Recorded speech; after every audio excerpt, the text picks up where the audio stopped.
Hola, buenos días. Bienvenidos a nuestra sesión de epistemologías latinoamericanas. Como lo habíamos prometido, hoy tenemos un invitado, el doctor Boris Briones. Boris es historiador, doctor en historia, y se especializa en conocimientos, no sé si la denominación pueblos ancestrales es justa, Boris. Vamos a hablar de eso también. Ok, muchísimas gracias.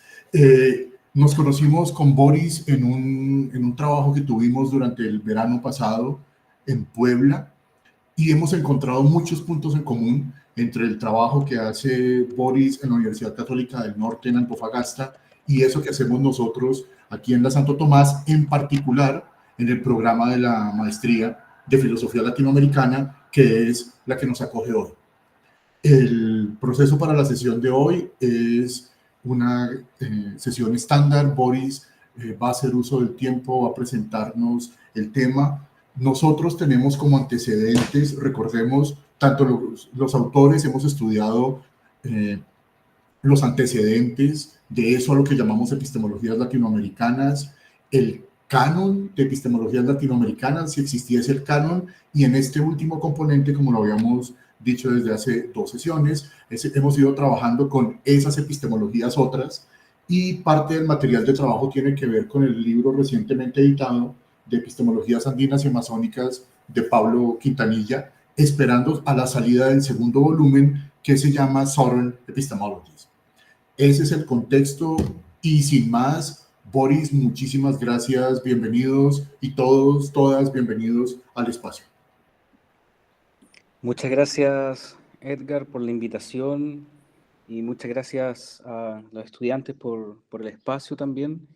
Y espero que podamos compartir algunos conocimientos, yo contarles un poco de lo que hago acá en Chile y contarles un poco la visión de la actualidad también, pero con una mirada histórica, por supuesto, para tratar de comprender cómo funciona lo que llamaríamos los conocimientos o saberes indígenas, nativos. Vamos a conversar un poco también sobre ese concepto.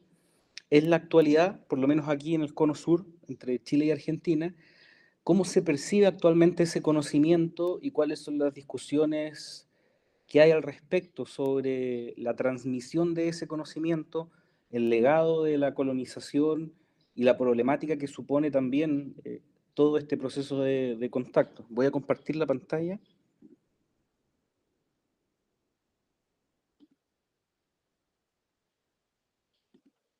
Perfecto, ahí deberíamos estar.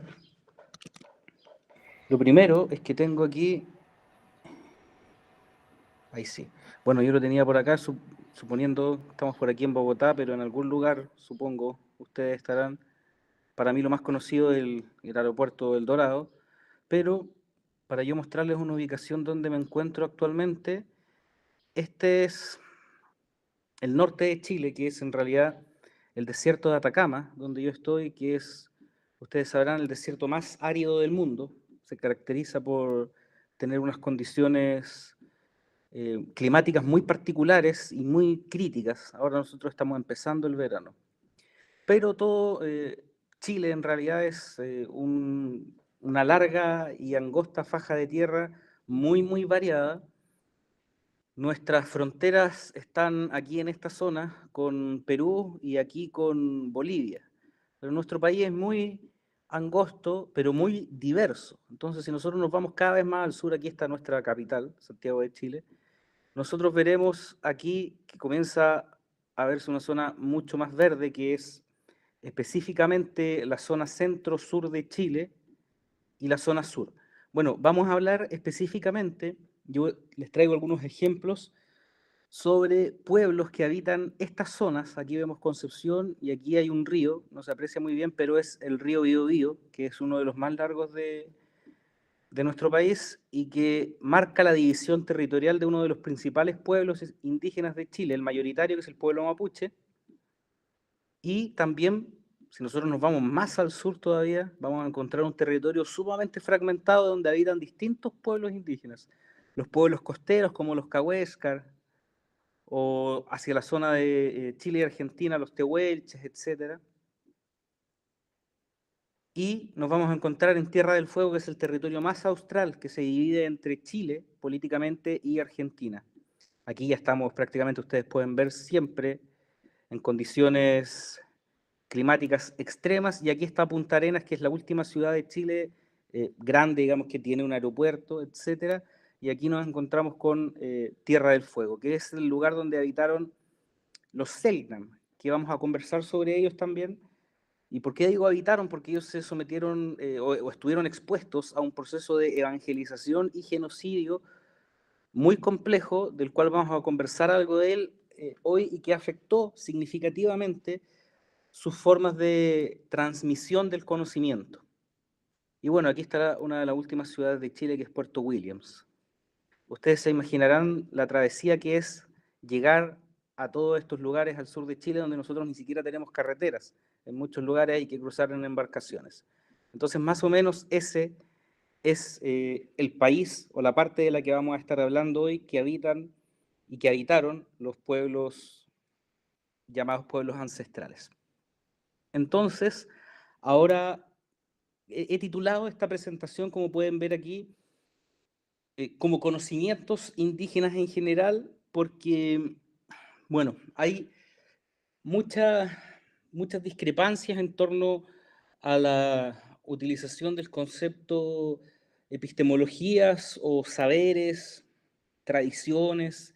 En realidad, lo indígena en general, o lo que es la emergencia del pensamiento indígena en los últimos 20 o últimos 30 años, ha estado marcado también por un pensamiento decolonial, y principalmente porque se ha comenzado a elaborar este pensamiento indígena desde lo propio indígena, que era algo que antes no se hacía y que durante mucho tiempo en el inicios del siglo XX, y en realidad todo el siglo XX estuvo marcado porque el pensamiento indígena se elaboraba desde la academia, pero no pensando en eso mismo que es lo indígena.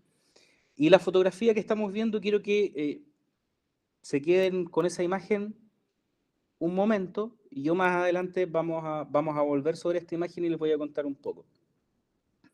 Una de las principales problemáticas a abordar es el problema del otro. Obviamente que ya ustedes lo habrán estudiado ampliamente y lo conocerán, y que también se enmarca en los estudios no solo de la filosofía, también de la antropología, de la historia, últimamente también de la teología y de distintas disciplinas sociales y humanas que se ocupan del estudio del ser humano, y particularmente del estudio del comportamiento del ser humano en su interacción con otros seres humanos.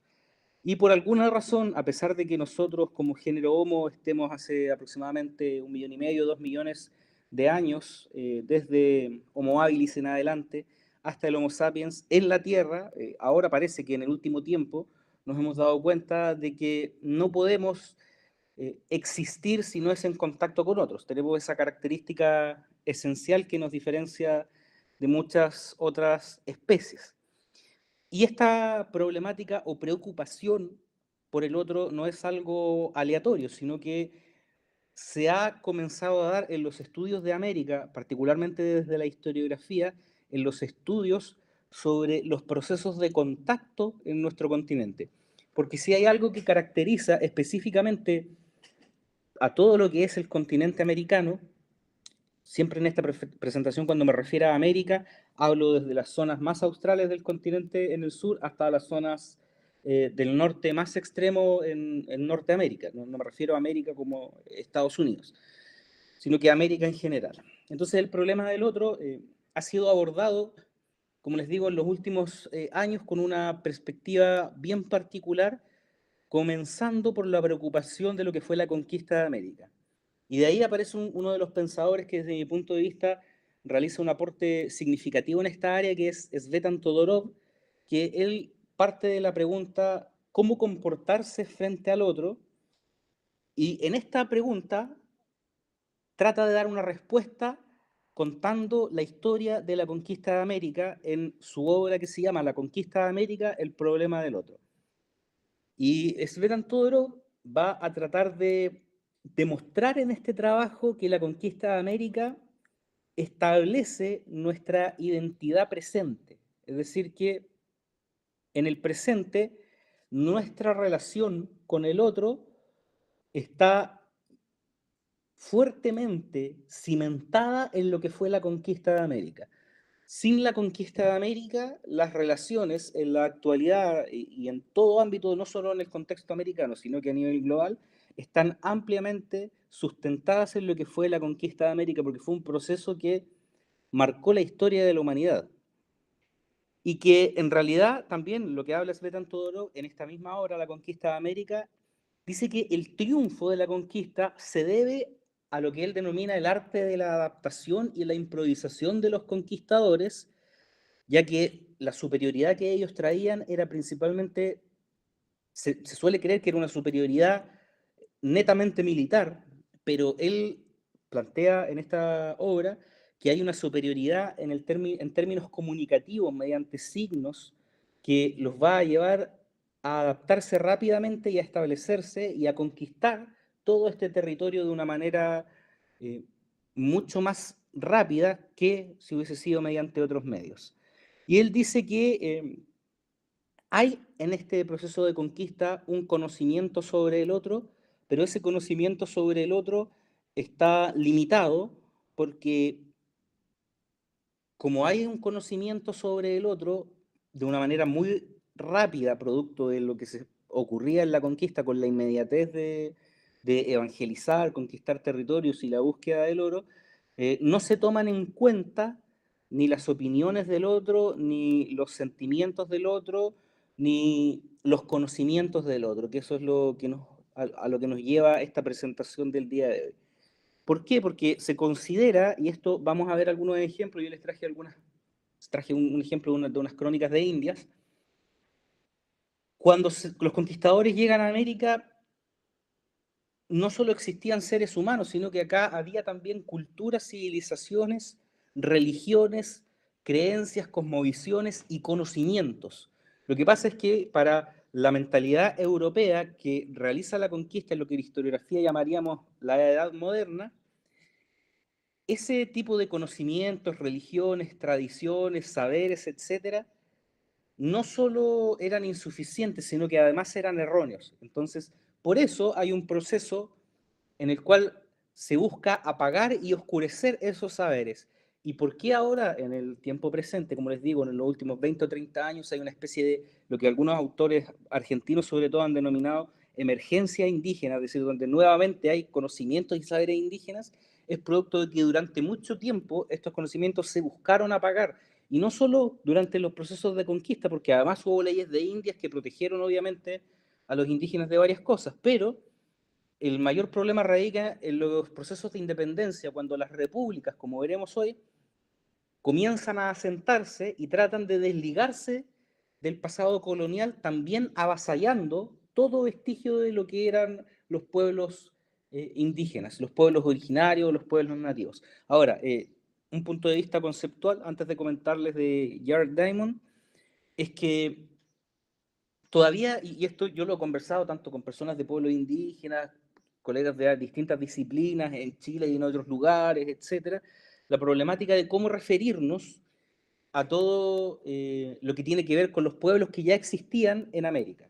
Y es complejo porque si bien el concepto indígena ustedes saben que tiene una carga en lo que eran las Indias supuestamente y toda la travesía de Colón que esperaba llegar y todo lo que hay un poco también de malentendidos historiográficos, vamos a decir, y el concepto de pueblos originarios, que también es complejo porque hay pueblos a los cuales no les gusta el concepto de pueblos originarios, y el de pueblo nativo tampoco, porque consideran que simplemente eran pueblos y prefieren denominarse a sí mismos con el nombre con el cual se identifican y no con un apellido de originario, indígena, nativo, nativo americano, etc.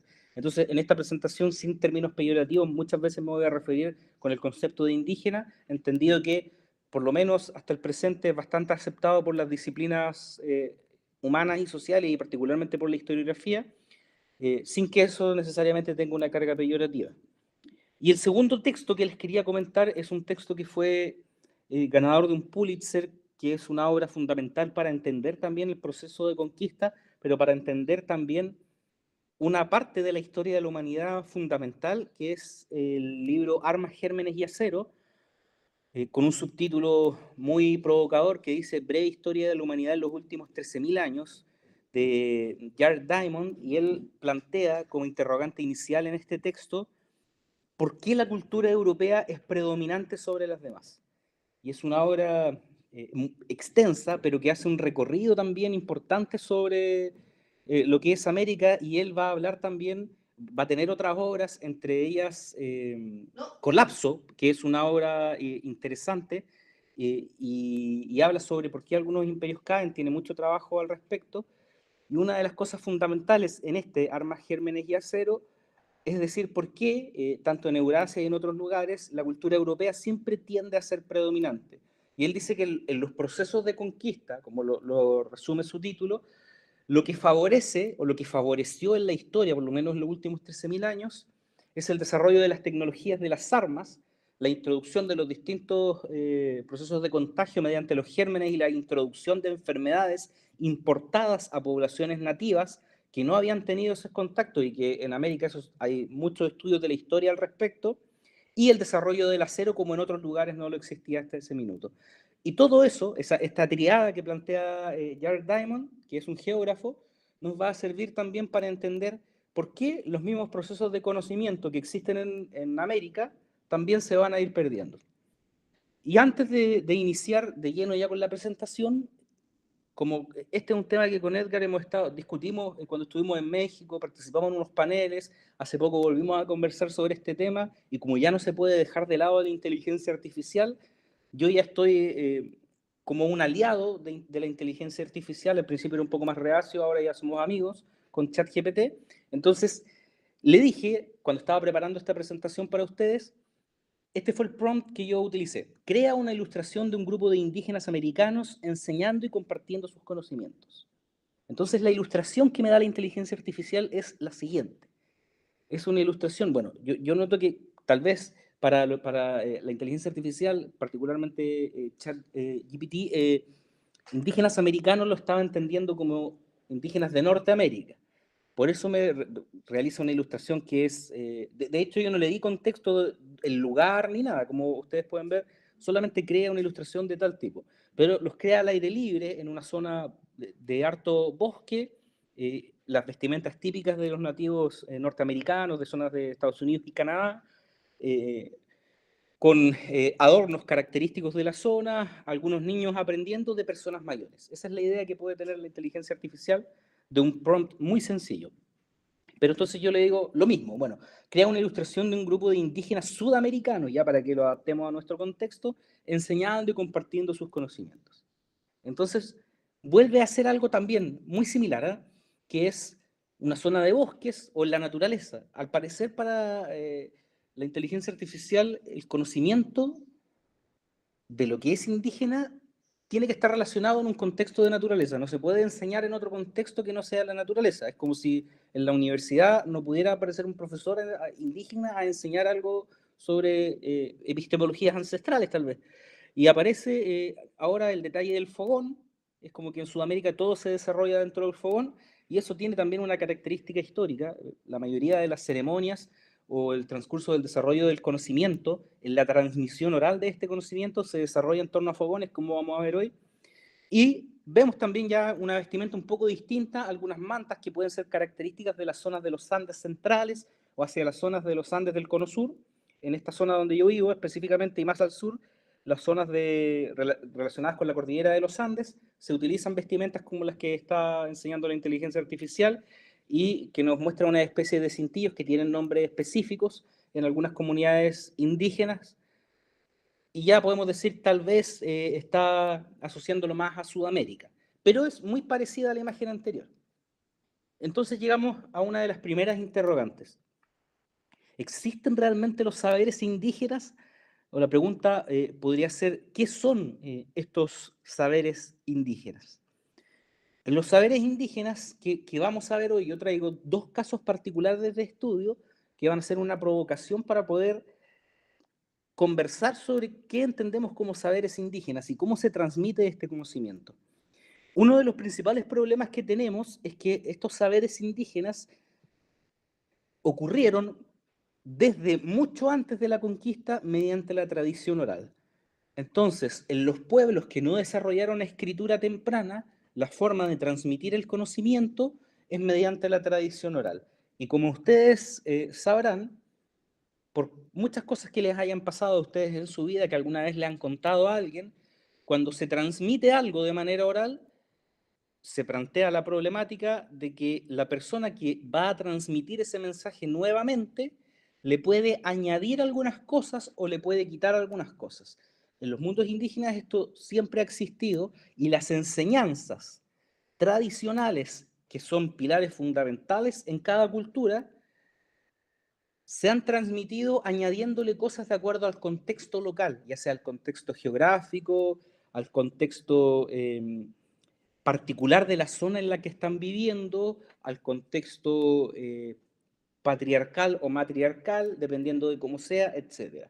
Entonces, si nosotros nos trasladamos, imaginándonos la historia antes, siglos antes de la conquista, para los pueblos de nuestro continente, obviamente, en los tiempos, y esto lo sabe muy bien la historia del derecho, en los tiempos en que no existían leyes y las normas de conducta debían ser establecidas para decir qué es bueno y qué es malo en un estándar prácticamente universal en un determinado pueblo, y al no existir un conocimiento de lo que va a ser después el derecho, ¿cómo se puede sancionar aquello que se estima que no se debe realizar? Mediante los relatos míticos o los siglos míticos y mediante todas las características legendarias que tienen esos relatos. Entonces, las formas de enseñanza, desde cuestiones muy básicas, que va a ser el comportamiento bueno o el comportamiento malo, van a estar supeditadas a la transmisión oral, por ejemplo, de relatos legendarios o relatos míticos. Y también los conocimientos se van a transmitir en las cosas básicas, desde cómo elaborar, por ejemplo, un arco y las flechas que van a ser utilizadas en este arco, hasta cómo lanzar estas mismas flechas para cazar un guanaco, por ejemplo, como veremos en Tierra del Fuego, o para utilizar después los tendones del guanaco para trabajar en la elaboración del mismo arco. Y cómo también nos vamos a comportar frente a la muerte del mismo guanaco, entendiendo que también es un ser vivo, pero que estamos quitando una vida para alimentar a una familia. Entonces, existen obviamente los saberes y las epistemologías y los conocimientos indígenas. Y aquí viene la problemática que mencionaba al principio Edgar, en realidad sobre, ¿es correcta esta denominación? Hoy en día, ustedes saben, se ha aceptado desde hace algunos años por organizaciones internacionales el concepto de Abya Yala para referirnos a nuestro continente y no a América. Entendido que, bueno, ustedes lo conocerán muy bien porque es un término que proviene de algunos pueblos de Colombia y Panamá, en los cuales se entiende que Abya Yala en realidad es la forma de denominar a este continente y no América, para quitar esa lógica también europeizante o colonizadora o conquistadora, como queramos llamarle. Y hay discusiones abiertas al respecto, por supuesto. Obviamente, quizás los historiadores más tradicionalistas tal vez son muy reacios a este concepto, se lo digo yo porque tengo colegas también en la academia que son muy tradicionalistas y otros que en realidad siempre están abiertos a generar nuevas discusiones. Pero bueno, hablando sobre este tema, vamos a conversar un poco sobre la oralidad o el problema de la oralidad en general. Lo que nosotros estamos viendo en la imagen es un espíritu, Selknam, de Tierra del Fuego, que se llama Koteix para los hombres y Halaches para las mujeres. Es un espíritu que aparece en una ceremonia que se llama la ceremonia de Laín, que es una ceremonia que se realiza para que los adolescentes pasen a la vida adulta. Entonces, adolescentes, más o menos de 15 o 16 años, tienen que enfrentarse a estos espíritus y superar distintas pruebas para demostrar que son aptos para ser adultos. Vamos a conversar sobre esta ceremonia. En detalle, más adelante yo les traigo un dibujo, un esquema.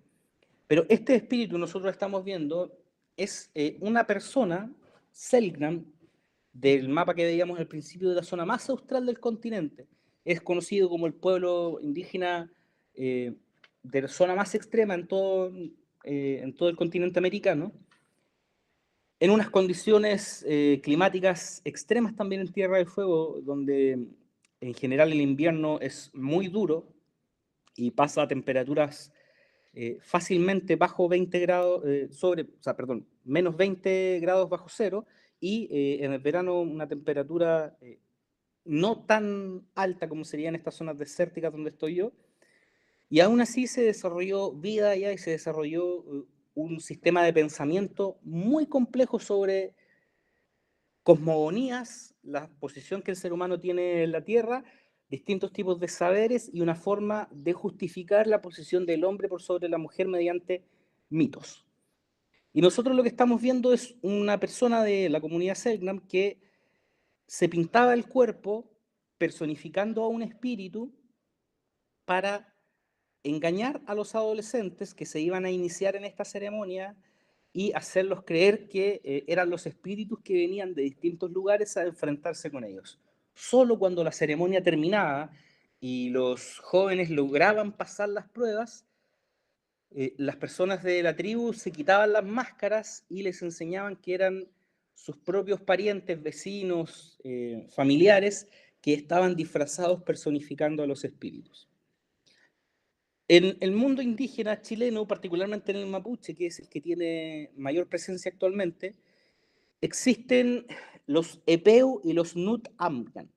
En realidad los epeu son cuentos que tienen características legendarias que buscan transmitir alguna enseñanza mediante algo que tiene cierta, quizás no un carácter religioso marcado, pero que sí tiene características legendarias que uno puede ir viendo a través de este EPU. Hay distintos tipos de EPU, por ejemplo, en las zonas del sur de Chile, no ir a una zona de un lago en particular en cierto horario porque puede aparecer alguna especie de bestia que habita en ese lago y nos puede devorar. Entonces, eso puede traducirse como un EPU porque tiene algo, que es decir, prohibido no acercarse al lago por alguna razón particular, y el carácter legendario que va a aparecer una especie de bestia que nos puede devorar. Y el Nut Amkan, que en realidad es algo que no necesariamente tiene las características legendarias, pero que se traduce como algo que en la historia de ese pueblo existió y del que hoy en día tal vez se le han hecho ciertas añadiduras de contenido y se ha ido distorsionando. Por ejemplo, para el mundo mapuche existen distintos huaychafes, que es la traducción del mapudungún para guerrero, que fueron muy importantes, que se enfrentaron a los conquistadores españoles, entre ellos Galvarino, Lautaro, etc. Entonces se cuentan historias sobre ellos que parten de un origen de algo que es verídico, un acontecimiento que sí se puede situar en un tiempo histórico real, pero que tal vez tiene algunas añadiduras que pueden ser consideradas un poco de leyenda, pero parte de un hecho que tiene cierta verdad. La oralidad también en los pueblos está o transita junto con la superstición. Y esto tiene que ver con el hecho de que, lo que mencionaba antes, cuando se buscaba prohibir algo, antes tal vez no existían los medios para hacer una prohibición específica de por qué no se puede hacer esto. Nosotros hoy en día cuestionamos las cosas en todo orden legal existente, ¿no? Ustedes en Colombia lo harán de una manera, nosotros en Chile también, pero cuando hay ciertas leyes que nos parecen injustas, hay una tendencia natural a la desobediencia, ¿no? Eso es casi una característica humana. Incluso Gandhi menciona en algunas de sus frases clásicas respecto a que hay que desobedecer cuando una ley es injusta o considerada injusta. Entonces nosotros podemos hoy en día actuar frente a leyes de una determinada manera. Pero obviamente, cuando no existen o no existían esas leyes, la forma de actuar, como les mencionaba antes, es mediante el mito o mediante la superstición de decir tal o cual cosa no se puede realizar porque tal o cual divinidad, espíritu, ancestro, volcán, puede realizar algún castigo. Y nosotros en Chile, particularmente por la cordillera de los Andes, nos situamos en un cordón montañoso que tiene una presencia de volcanes activos muy grande y que en toda la historia de nuestro país, tanto en la historia republicana como en la historia colonial y en la prehistoria, sabemos que tuvieron distintos pulsos volcánicos con procesos de erupción y esto llevó también a los distintos pueblos que habitaban cerca de esos cordones montañosos a trazar distintas cosmovisiones en torno a esos volcanes y en torno a lo que se podía o no hacer cerca de esos volcanes para que no se enojaran los espíritus que allí habitaban. Dentro de la oralidad, obviamente, el proceso educativo es constante y es continuo. Sabemos, también por los estudios etnográficos hasta el presente, que en general en los pueblos del Cono Sur, la forma de transmitir el conocimiento cuando es oral tiene que ser de una manera constante para que el proceso de aprehensión de este conocimiento sea duradero. ¿Qué es lo que nosotros utilizamos en realidad, por ejemplo, o ustedes en la universidad, todos lo hemos utilizado, tomar apuntes, por ejemplo, ¿cierto? Cuando uno, para poder estudiar, escribir lo que uno está viendo en clases, hacer un resumen de los libros que uno está leyendo, o algunas mapas conceptuales o ideas fuerzas. Ante la inexistencia de esto, obviamente, cuando no se desarrollaba escritura de manera temprana, la repetición de la tradición oral era fundamental. Y para eso existen dentro de las comunidades las personas que manejan el conocimiento, que no necesariamente deben ser los más ancianos ni los más antiguos, las personas de mayor edad, no necesariamente deben ser hombres, también pueden ser mujeres y en muchos casos son mujeres, y son los especialistas en la educación. Así como dentro de las comunidades hay especialistas religiosos, hay especialistas en la cultura local. Por ejemplo, en el caso del mundo mapuche se le suele llamar el Genpín, que es una persona que tiene mucho conocimiento de la cultura y, por ejemplo, organiza distintos tipos de ceremonias. Cuando acá ocurre el Año Nuevo Mapuche, el Genpín es la persona encargada de organizar la ceremonia para que todo eso resulte. No así, por ejemplo, la Machi, que es la persona encargada de lo espiritual, ella queda de lado ya que es el Genpín, el sabio, el que maneja y puede organizar en distintas comunidades esta ceremonia. Y esta misma educación ancestral va de la mano de la cosmovisión. Y esto es algo que a lo que nosotros hemos prestado todavía poca atención, porque de alguna manera en nuestra sociedad secularizada en el presente hay muchos procesos de desafiliación o desafección religiosa donde las personas transitan de una religión a otra o dejan la religión o creen a su manera, creyentes a su manera. También hay muchos estudios actuales sobre esto. Pero al parecer los pueblos indígenas particularmente hay muy poca presencia o nula presencia del ateísmo o de la no creencia en sus propias religiones, por lo cual la misma educación va de la mano de la enseñanza de las cosmovisiones. Y como les mencioné antes, el mito siempre cumple un rol fundamental porque posiciona a los seres humanos en este lugar del mundo, explica cómo llegamos acá y por qué estamos acá y lo que tenemos que hacer para seguir existiendo y para que los ancestros o los espíritus vamos a llamarle ser supremo, porque el concepto de Dios a mí no me gusta en pueblos indígenas, el concepto de ser supremo, como diría Rafael Petazzoni o Gerard van der Leeuw, el ser supremo esté contento con nosotros. Y el problema que hay, que es lo que vamos a ver hoy, es el problema de la identidad y la pérdida de la identidad. Porque la identidad indígena está presente todavía, pero hay mucho desincretismo en esa identidad indígena, es decir, la identidad se ha mezclado culturalmente desde la conquista y desde mucho antes de la conquista, desde los contactos con otros pueblos, y eso ha llevado a la pérdida y a la modificación de esa identidad y a distintos ciclos de sincretismo religioso particularmente. Por mucho tiempo en Chile, ser portador de un apellido indígena era sinónimo de vergüenza o de algo negativo que se trataba de ocultar. por ejemplo, Catrileo, Maripán, que son apellidos, por ejemplo, mapuche, Humamani, que es aymara, etc.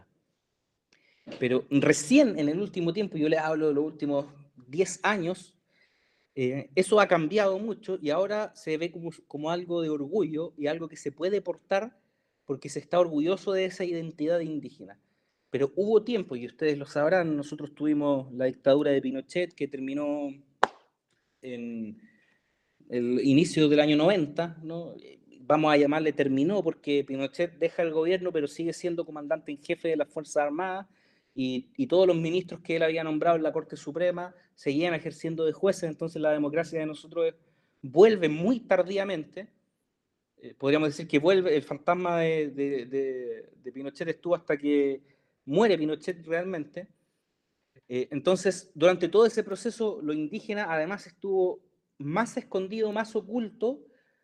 Había muy poca enseñanza en las escuelas y en las universidades, y recién hoy hay leyes y hay corporaciones como la Corporación Nacional de Desarrollo Indígena que tienen más fuerza de lo que tenían antes y donde eh, lo indígena hoy en día ya no es sinónimo de vergüenza, sino que pasa a ser algo como sinónimo de orgullo. Pero esas identidades indígenas estuvieron ocultas durante mucho tiempo, producto de la persecución que se arrastra desde los tiempos de la conquista, con más fuerza en los procesos de independencia de las repúblicas. Y bueno, qué hablar hasta el presente, lamentablemente les traigo algunos casos, digo lamentablemente porque son casos que no nos gustaría que existieran, pero que siguen presentes. En la imagen que estamos viendo ahora vemos un grupo de machis, mujeres. El machi o la machi es una institución en el mundo mapuche. El machi es la persona que está encargada, es el especialista religioso, es un chamán por excelencia y es el especialista en el contacto entre este mundo con el otro mundo. Puede sanar las enfermedades como lo haría cualquier médico. Esto en palabras de Mircea Eliade es lo que hace un chamán en general, ¿no? Puede sanar, como lo hace cualquier especialista médico, y puede también, mediante poderes espirituales, curar esos males espirituales como lo haría un mago. Y es también el chamán un psicopompo en el sentido de que puede guiar al espíritu de los difuntos hacia el otro lado. Y aquí vemos al la machi que está acompañada del cultrú, que es un instrumento de carácter ceremonial, es un tambor de madera que tiene una membrana de cuero que puede o no tener dibujos. Los dibujos que estamos viendo son los puntos cardinales, siempre apuntando hacia el este, que es el punto cardinal más importante en los mundos indígenas del Cono Sur, y que representa también un microcosmos simbólico, el Sol, la Luna en creciente y los distintos ciclos de la naturaleza. Las fases lunares son muy importantes para el cultivo, para la sanación espiritual, etc. Y golpeando el tambor, golpeando el cultrún, la machi puede espantar a los espíritus negativos que estén rondando a una persona. Vemos otra imagen también, y aquí yo les traigo una cita que es parte de la investigación que yo realicé para mi doctorado sobre el mundo mapuche, y que es del Archivo Secreto Vaticano, o ex Archivo Secreto Vaticano, porque ahora el Papa Francisco le cambió el nombre porque sonaba demasiado secretista, obvio, y ahora se llama Archivo Apostólico Vaticano. En una misión de los franciscanos en el año 1911 en Chile, ellos escribían a la Santa Sede lo siguiente: los indios son muy aplicados a la medicina, conocen las virtudes de algunas plantas de las cuales hacen frecuente uso.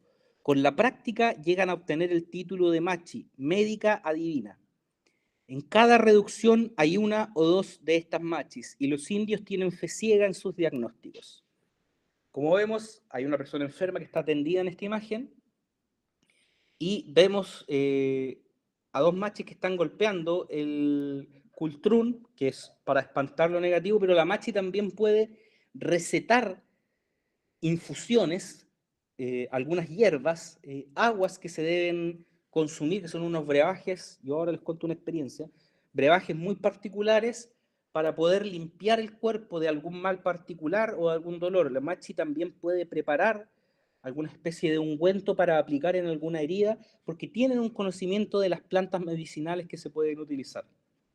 Y hoy en día, aunque les sorprenda, uno puede decir esto está ampliamente superado porque uno va hoy en día a la urgencia de un hospital y lo atiende un médico especialista en, por ejemplo, oftalmología y puede curar algo que tenga una afección en el párpado, por ejemplo, con las últimas tecnologías médicas. Bueno, uno tal vez puede ir donde un machi. En el presente hay muchos chilenos que no son mapuches que buscan asistencia en los machis porque no han tenido respuesta en la medicina tradicional y se permite en algunos hospitales interculturales recibir apoyo de la medicina ancestral, que se le llama la medicina mapuche, y que en muchos casos va acompañado de algunas experiencias espirituales, experiencias de limpieza, etc.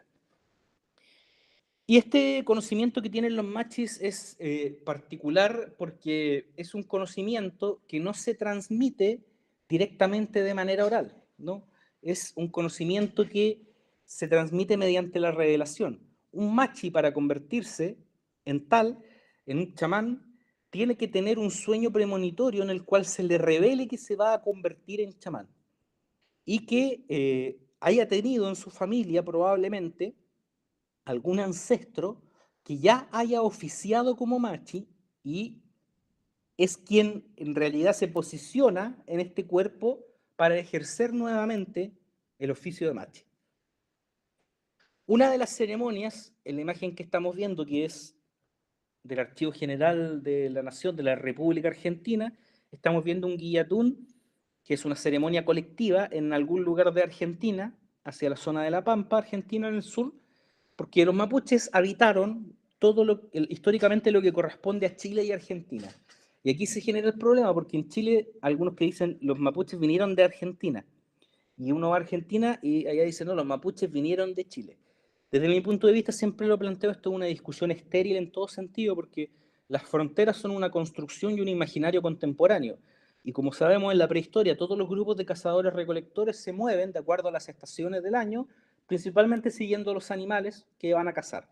Y si vamos a las dataciones sobre el poblamiento de América en esta zona del Cono Sur, nos dan fechas también, algunas muy tempranas, y con eso mismo nosotros podemos imaginarnos que los primeros grupos que van a dar pie después a asentarse y a agruparse y a conformar todos estos pueblos de los que hablamos hoy en día, van a ser grupos de cazadores-recolectores en un principio hasta que se desarrolle la domesticación de plantas y animales. Entonces, ¿de dónde vinieron? ¿De Chile, Argentina?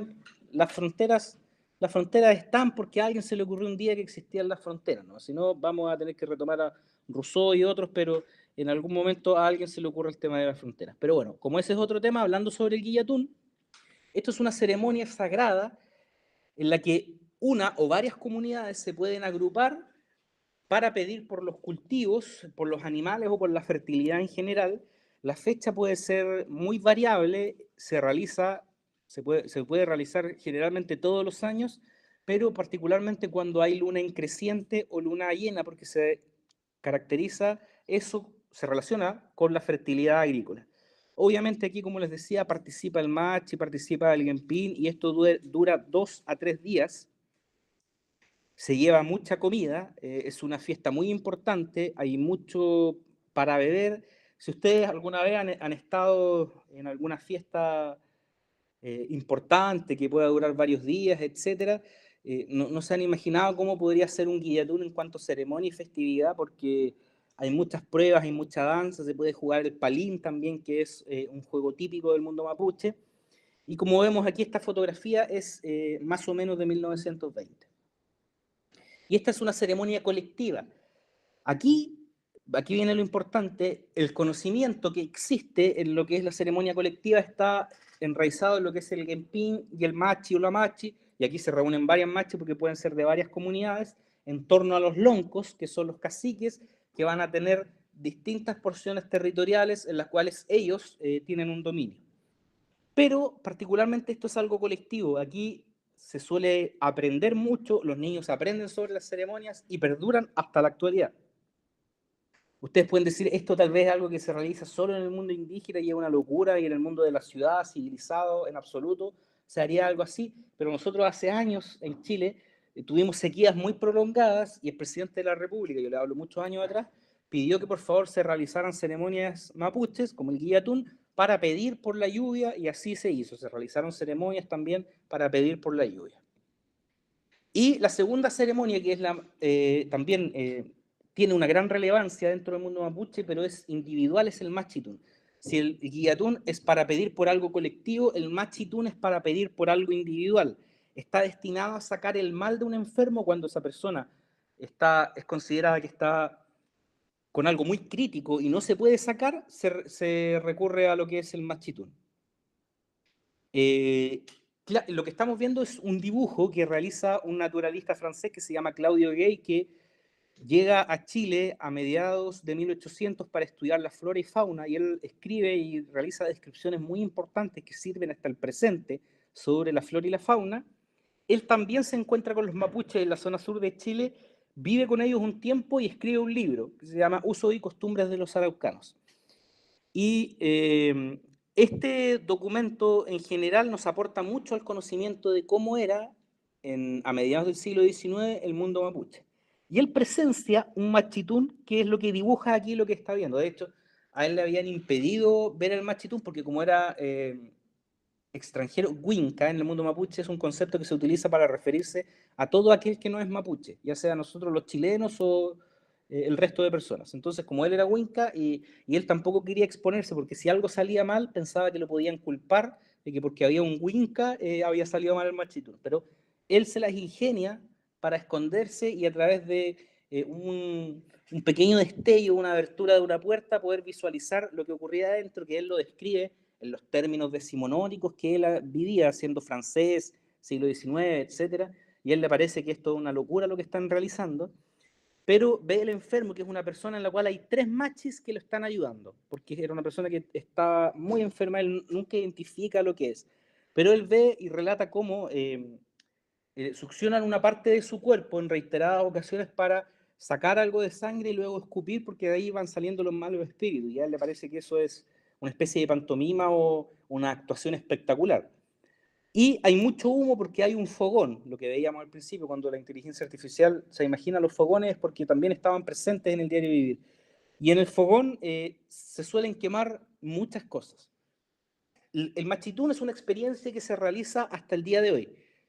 Hasta el presente, el machitún ha perdurado y hay evidencia, tanto como el guillatún, desde su uso en la colonia, porque los cronistas de Indias en el siglo XVII, que llegaron a Chile, en todo el periodo de 1600, documentaron ver guillatunes y lo mencionan como tal. Y hay dibujos que ellos hicieron también de guillatunes y también de lo que hacían los machis en este contexto de machitún. Entonces, es algo que ha perdurado en el tiempo y obviamente esto nos lleva a pensar que es mucho más antiguo y el problema es que no estaba documentado porque no hubo desarrollo de escritura temprana del mapudungún, el idioma mapuche. Pero el machitún yo les voy a contar, sin ir más lejos, que vamos a contar una experiencia en primera persona de yo sometiéndome a un machitún. Entonces ahí, Edgar, cuando venga a Chile, yo lo voy a invitar a que vayamos a un machitún para que él se someta a esta experiencia ceremonial. Y yo ya había conversado con una machi, obviamente, y por teléfono, y la machi me había dicho, en el sur de Chile, yo en ese tiempo vivía en el sur de Chile, entonces ella me había dicho cuándo tenía que ir y qué tenía que llevar. Ella me pidió que los machis lo que hacen también es, dentro del conocimiento que ellos manejan, una lectura de orina. Esto les puede parecer una locura, pero lo que hace un machi es tomar un frasco de vidrio en el cual uno tiene que llevar orina y ellos pueden leer e interpretar esa orina. Entonces, el machi me había pedido que llevara la orina en un frasco de vidrio, eso era intransable, tenía que ser de vidrio, y me pidió que al otro día, cuando yo tenía que ir, si yo despertaba y el día estaba nublado, no podía ir, porque solamente podía leer orina cuando no estuviera, el cielo tenía que estar totalmente despejado y el sol tenía que verse por completo. Entonces, cuando yo despierto, bueno, veo, está soleado, veo las predicciones del clima, todo bien, y yo tenía que viajar aproximadamente 2 horas y media más al sur de Chile, desde a la zona donde estaba ella. Entonces yo llevo el frasco con orina y llego allá a su casa, etcétera, de una persona muy mayor, y me pide que, obviamente, ¿cómo uno identifica la casa de un machi? Es porque en la entrada de su casa, en su vivienda, hay un altar ceremonial que se llama reue, que es un tronco que tiene distintos escalones y que la parte superior tiene una figura de un rostro humano. Y eso es un reue, que es un altar que simboliza este mundo y el otro mundo, y el contacto con el cosmos. Y está lleno de banderas de distintos colores. Entonces yo llego, ya identifiqué eso en la entrada, y dije, esta es la casa de la Machi, obviamente, y me dice que me recibe, etcétera, y me dice que deje el frasco que traje sobre la mesa que tenía cerca del altar. Y que lo dejo y lo destape. Y lo dejo ahí, yo lo destapo, y ella me dice que hay que esperar que se asiente un poco, porque como venía viajando, eso tiene que descansar o posicionarse. Entonces, después de pasado un tiempo, yo vi que en la mesa ella tenía muchos cuchillos, y algo de plata, porque es muy común también la platería mapuche y el uso ahora último del acero. Eso también se utiliza bastante en lo que son limpiezas. Obviamente ella tenía un cultrún y distintos elementos que daban cuenta del simbolismo mapuche y que daban cuenta de que era una autoridad como Machi, una autoridad espiritual. Yo, obviamente, conversamos algunas cosas, etcétera, hasta que ella tomó la orina y la posicionó contra el sol. Entonces ahí yo me di cuenta por qué ella decía que tenía que estar soleado, que solamente la leía, el frasco interpretaba la orina a través del vidrio, pero mirándolo hacia el sol. Entonces lo toma y lo posiciona y empieza a darme un diagnóstico de las distintas enfermedades que yo tenía en ese momento. Y bastante acertada, les diré yo, que en enfermedades que yo tenía evidentemente diagnosticadas. Entonces, me dice que hay varias cosas de índole médico que tenía que dejar, etcétera, un problema a nivel de hígado, etcétera, y me dice que tiene que recetarme una serie de infusiones que yo debo tomar 2 veces al día, como si fuera una medicina cada 12 horas, y también una especie de purgante. Pero, y ella me pregunta, ahí me dice, con esto se tiene que ir, se lleva las aguas usted, etcétera, y después me llama para ver cómo está la otra semana y si no vuelve y todo eso. Ella, bueno, no todos los machis, como les digo, atienden personas no mapuches. Ella me atendió, etcétera. Y además, en general no se cobra por esto. Uno puede dar algo de dinero si quiere, pero en general se suele no cobrar por esto. Y conversamos y todo, y bueno, como ella, yo le pregunto cómo atiende gente, desde cuándo atiende, ella me dice que desde niña había tenido eh, una capacidad distinta de los demás y había notado algo, por lo cual hasta que tuvo el momento del sueño en el que se le reveló que se iba a convertir en machi, y después comienza a aprender de otra machi de alguna comunidad cercana que le va ayudando en algunas cosas, y el resto de conocimientos vienen por este posicionamiento de un espíritu anterior. Y bueno, dentro de todo eso, ella me pregunta si quiero hacer una limpieza mediante un machitún en ese mismo momento, ya que tenía todos los implementos ahí. Y yo le digo, bueno, aprovechemos la ocasión, obviamente, esta es una oportunidad única. Entonces ella va a buscar al bosque inmediatamente cerca de su casa, o sea, estaba su casa y el bosque empezaba, no sé, 50 metros detrás, y busca algunas cosas, me dice que espere, después vuelve con distintos tipos de hojas, más otras que saca de su casa, y me lleva a una parte posterior donde había otra habitación, fuera de su casa, oscura, donde no había nada. Y ella tenía un fogón encendido en ese lugar, y ella arroja todas las hierbas y las plantas de las hojas que traía al fogón. Y también mucho ají, eso es lo que recuerdo. El recuerdo mío es particularmente el picante, porque es lo que se llamaría chile en México, pero de distinto tipo, muy picoso, verde, rojo, de distintos colores. Recuerdo que me lloraban mucho los ojos y me picaba mucho la nariz, y ella obviamente cierra la puerta porque la idea es que uno pueda respirar todo eso, porque está la creencia que en general el humo espanta a los espíritus negativos y logra sacar el mal. Entonces, bueno, ella comienza, me dice que me tengo que parar sobre el fogón para respirar todo esto. Yo obviamente soy asmático, yo nunca le comenté eso, y en ese momento yo pienso que tal vez hubiese sido una buena idea comentárselo antes. Yo estaba totalmente ahogado, y ella trae todos los cuchillos que tenía y me dice que cierre los ojos y que si sea alguna oración la diga, y ella cierra los ojos y comienza a hablar en mapudungún y comienza a darme golpes en distintas partes del cuerpo con los cuchillos y a girar alrededor mío hablando en mapudungún. Después de eso termina, y yo ya estaba muy ahogado, los ojos llorosos, etcétera, no podía respirar, y ella abre la puerta y me dice que salga, y yo salgo, me incorporo, etcétera, y después ella me lleva a la parte posterior de su casa donde tenía distintas ollas en distintos fogones donde tenía el agua que me iba a dar. Entonces ella toma botellas grandes y comienza a llenar distintas botellas con distintas mezclas de distintas ollas, y me dice que me tengo que llevar esas botellas y tomar hasta que se acabe, 2 veces al día. Y además me da una botella pequeña de unos 500 ml y me dice que eso lo tengo que tomar apenas llegue a la casa en una sola ocasión, de una sola vez, porque es un purgante que va a ayudar a la limpieza que yo necesitaba y a la limpieza espiritual y médica. Entonces, bueno, ocurre todo esto. Aquí voy con esto. Ella tenía todo este conocimiento, obviamente, ya aprendido, y ella me dice, yo nunca puedo anotar nada de la gente que viene acá, de mis pacientes, me dice, porque yo no sé leer ni escribir. Pero ella sabía perfectamente todo lo que había que hacer, las dosis de todo lo que había que dar, etcétera, porque ella tenía ese conocimiento aprendido de manera oral, etcétera, pero ella nunca había tomado un libro. Y me dijo, siempre yo atiendo muchas personas y siempre les tengo que preguntar cuándo vuelven, porque nunca puedo anotar sus nombres, me dijo, porque yo no sé escribir. Y ella tenía más de 90 años en esa ocasión. Pero una persona muy abierta, yo aprendí mucho conversando con ella.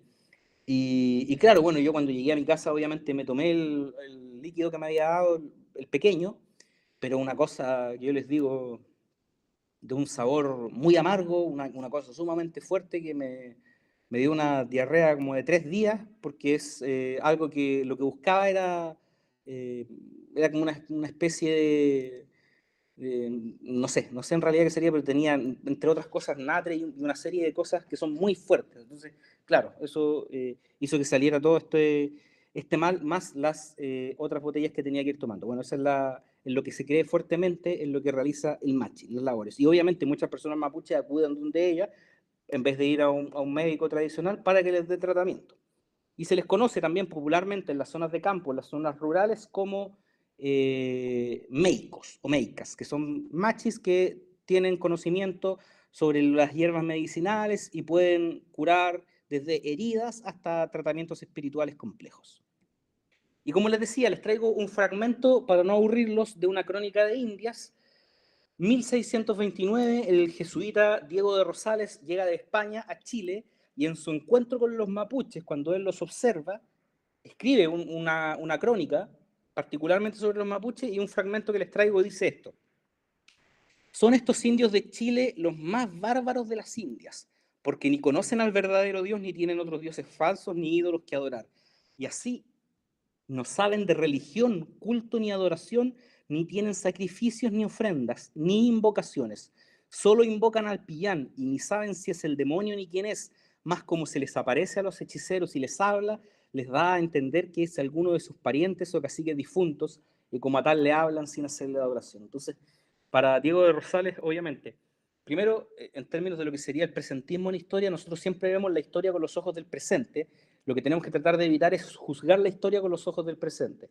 De todas maneras, lo que analizamos aquí es que Diego de Rosales dice que, imagínense, conociendo desde Mesoamérica, desde lo que era Nueva España, hasta acá, desde donde estuvimos allá en los templos zapotecas, Monte Albán con Edgar, hasta la zona del Cono Sur, de todo lo que había conocimiento en la conquista, para Diego de Rosales, los más bárbaros eran los mapuches, porque no solo no conocían al verdadero Dios, ni siquiera conocían otros dioses falsos. Y esto nos da cuenta de que ni siquiera había monoteísmo ni politeísmo en el mundo mapuche cuando llegan los conquistadores. De esto nos habla un poco. Los franciscanos más adelante, en 1911, del mismo informe que les mencioné, dice, en lo que respecta a sus costumbres, han variado notablemente desde hace años, debido a las correrías misionales y explicaciones catequistas y el contacto casi continuo con los indígenas, con la gente civilizada. Han hecho suyos los usos y costumbres de esta. Conservan, sin embargo, no poco de sus antiguas usanzas, particularmente en las reducciones más reacias a toda innovación de aquello que siempre han practicado. Las mujeres visten como antiguamente, entre los hombres va desapareciendo el uso del chamal. Los indios son pacíficos entre sí, pocas veces tienen pleitos o rivalidades. Según ellos, todos son igualmente nobles. No se conoce la nobleza de sangre. Eso nos habla también de un poco cómo se vivía lo cotidiano en el mundo mapuche. Y aquí ya en 1911 nos habla sobre las reducciones, que es lo que les voy a explicar ahora. Y la imagen que veíamos al principio, ¿recuerdan? La imagen de la portada de la presentación es también del Archivo General de la Nación de la República Argentina. Cuando yo escribía mi tesis, estuve indagando por allá y encontré mucha documentación fotográfica y el reverso de la foto dice lo siguiente, porque muestra a una mujer mapuche, dice, araucanas, las araucanas, entre paréntesis, son inteligentes, trabajadoras y francamente comunicativas. ¿Qué quiero decir con esto? Yo les cuento un relato del conocimiento que tiene una machi sobre enfermedades, porque podemos decir, bueno, más allá del tema de enfermedades espirituales, si uno va donde una machi le puede dar algo para que una herida no se infecte, o le puede dar algunas hierbas medicinales para sanarse del estómago, o para incluso quitar un dolor de cabeza, algunas plantas específicas, bajar la fiebre, etc. Son conocimientos que se transmiten incluso hasta el presente de manera oral. No hay escrito un manual en el cual un machi se convierte en machi y alguien le entrega un libro y aquí está, manual de cómo ser machi, y comienza a leerse. Llega un paciente con estas cosas, aquí está, paracetamol. No. Hierbas, eh, canelo, con menta, etcétera, etcétera. No existe. Se transmite este conocimiento de una manera particular. Pero ¿qué ocurre? Que hasta este tiempo, que esta imagen dice marzo de 1924, como estamos viendo en el reverso, hasta desde la conquista, incluso en los tiempos de las repúblicas, hasta el presente, lo indígena todavía es visto como algo folclórico, como algo que es bonito para verlo en una ceremonia, en un fin de semana, aplaudimos lo que hacen los indígenas y seguimos haciendo nuestra vida y no nos importa lo que hagan o dejen de hacer los indígenas y no nos importa si nuestras grandes compañías están avasallando su territorio, talando sus bosques, secando sus ríos y afectando su forma de vida y su forma económica tradicional. No nos importa, se ve como algo folclórico. Y esto ha ocurrido desde, con mayor énfasis, desde los procesos de emancipación. En el siglo XIX, no solo se comienza a ocupar territorialmente los lugares de los indígenas, sino que se justifica también ideológicamente. Aquí vemos un grupo Selknam, aquí nos vamos a Tierra del Fuego, un grupo Selknam que camina en 1908 por la isla grande de Tierra del Fuego. Ellos se cubrían con pieles de guanaco, los arcos, como podemos ver, son inmensos, y vemos a los niños, todos están desnudos bajo la piel de guanaco, pero cuando llega la evangelización a estos territorios, amparada por los estados de Chile y Argentina, los salesianos, los misioneros salesianos comienzan a evangelizar y los despojan de su propia identidad. Les comienzan a decir que la desnudez es sinónimo de vergüenza y que tienen que estar vestidos. Les comienzan a decir que el ser supremo en el que creen no es el verdadero y que tienen que creer en el Dios de la tradición abrahámica. Les comienzan a decir que la forma en la que están casando y que en la que viven, el intercambio es incorrecto y que tienen que trabajar de otra manera. Y esto se produce, esto termina en un proceso de exterminio y en un proceso de genocidio que recién hoy se está discutiendo en Chile para ser reconocido como tal. Los Selknam, que tenían un sistema de cosmovisión muy complejo, diseñaban sus campamentos, porque eran cazadores-recolectores, diseñaban sus campamentos, sus chozas ceremoniales, y como vemos acá, un plano de una choza ceremonial en el cual personificaban estos espíritus que veíamos anteriormente, que yo les mostraba a Coteix con esos tremendos cuernos, y acá vemos, por ejemplo, unos espíritus, Ulén, Keternén, que eran distintas personas que personificaban a los espíritus para enfrentarse a los cloqueten, a los jóvenes, en este proceso de iniciación. Porque también tenían un conocimiento de tradición oral. Y ellos justificaban esto en lo siguiente. Ellos mencionaban que en otros tiempos, en el tiempo de los Owen, en un tiempo mítico, que no tiene, como sabemos en el ciclo mítico, no tiene un sustento en un tiempo histórico, sino que es un tiempo mítico distinto. En el tiempo de los Owen, decían, existía el matriarcado por sobre el patriarcado. Esto significaba que las mujeres dominaban la sociedad. Había una poderosa hechicera que se llamaba Luna y había un poderoso hechicero que se llamaba Sol. Las mujeres tenían una choza ceremonial en la que se reunían cuando venían los espíritus.